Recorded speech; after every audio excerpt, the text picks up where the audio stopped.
Il y a 4 ans, c'était pareil. Que ce soit lui, Edouard, Ghana ou Sadio. Et Kouli, c'est vraiment la classe. C'est la classe sur et en dehors du terrain. Je ne savais même pas qu'il allait faire sa centième demain. Mais c'est un exemple de longévité. C'est un exemple aussi de professionnalisme. Il prend soin de son corps, il est là à donner des conseils à tout le monde. Et moi, en tant que défenseur central, c'est très facile de jouer à ses côtés. Voilà, donc voilà, jouer à ses côtés, parler de lui, parler avec lui de sa carrière, de ses histoires, c'est juste magnifique. Donc moi, je suis très content de jouer aux côtés d'un joueur comme Kalidou et surtout de le connaître personnellement parce que c'est un exemple pour tout footballeur et pour tout Sénégalais. On reste toujours avec le joueur, Moussa, là devant. Bonjour, moi c'est Sokhna Fall, journaliste du groupe des médias Saint-TV Zik FM. Comment avez-vous travaillé l'aspect mental, notamment la gestion du statut des favoris? Merci. Ben écoutez, comme je l'ai dit tout à l'heure, nous, en fait, on se préoccupe pas trop de ça. Vous savez, le foot, c'est un sport très, très difficile, donc on va pas se rajouter des mots de tête où il n'y en a pas. Les gens nous disent qu'on est favori. Nous, on pense pas à ça. Nous, on pense à ramener la coupe au Sénégal. Et on sait que ça va passer par être concentré, humble et éviter toute spéculation ou tout mot de tête. Donc non, nous, on joue juste notre football comme on sait faire depuis de nombreuses années, depuis de nombreux mois, quand on joue les plus grosses nations mondiales. Mais ça reste encore, comme le coach a dit tout à l'heure, avec humilité, travail, concentré, rester sur nos forces. Et voilà, donc tous ces aspects-là, comme je l'ai dit tout à l'heure, c'est vraiment à l'extérieur qu'on en parle beaucoup. Mais nous, en tant que joueurs, staff, on ne pense pas à ça. Alors, on revient au coach pour prendre les toutes dernières questions. Là. Merci Aliou et bonjour coach. Bonjour Moussa. Coach, le débat est agité entre équilibre du milieu, inefficacité offensive et percée des jeunes comme Ibrahim Mbaye et Sabali. Coach, ma question est là, est-ce qu'on peut s'attendre vraiment à des changements pour ce troisième match? Merci. Bonjour, je pense que la même question revient différemment. Donc je vais donner la réponse différemment. Donc voilà, attendre pour savoir s'il y aura des changements ou pas. Je pense qu'il faut un peu de patience. Juste, je pense qu'on est à combien de temps du match?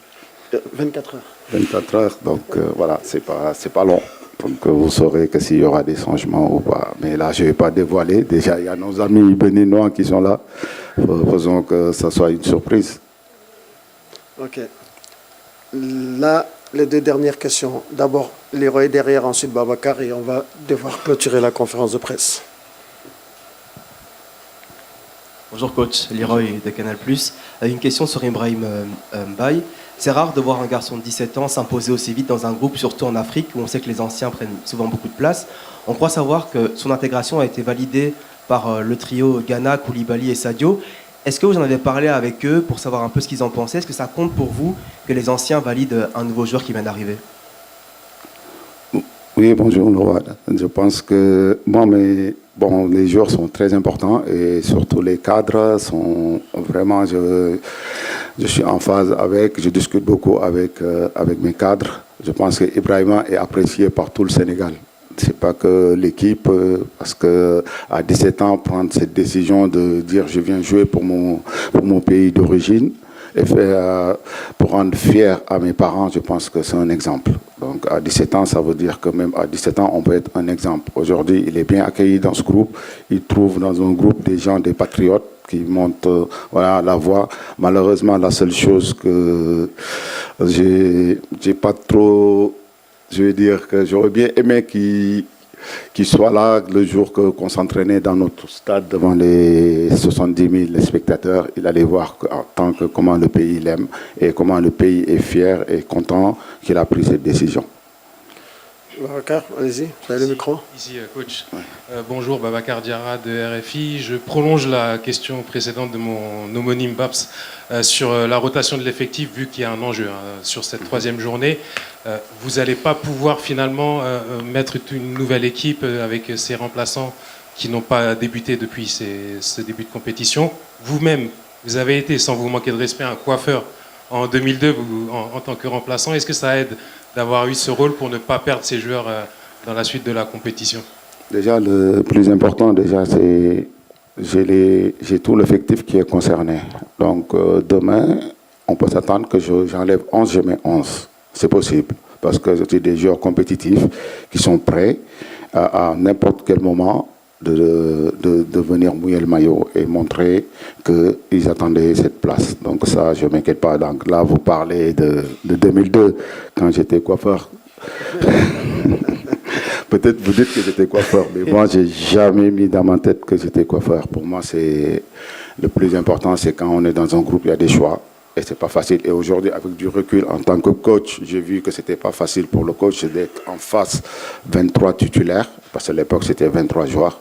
Et je m'attendais toujours. Donc ça, c'est vu que je n'étais pas un coiffeur. Pour jouer une 8e de finale d'une Coupe du Monde titulaire, on n'était pas un coiffeur. C'est juste qu'il y avait 11 joueurs à mettre sur le terrain, il fallait respecter le choix de l'entraîneur. Et je l'ai toujours fait dans ma carrière. C'est important. On peut être dessus quand on donne la compro, mais on reste concentré sur l'essentiel, c'est l'équipe, c'est le collectif.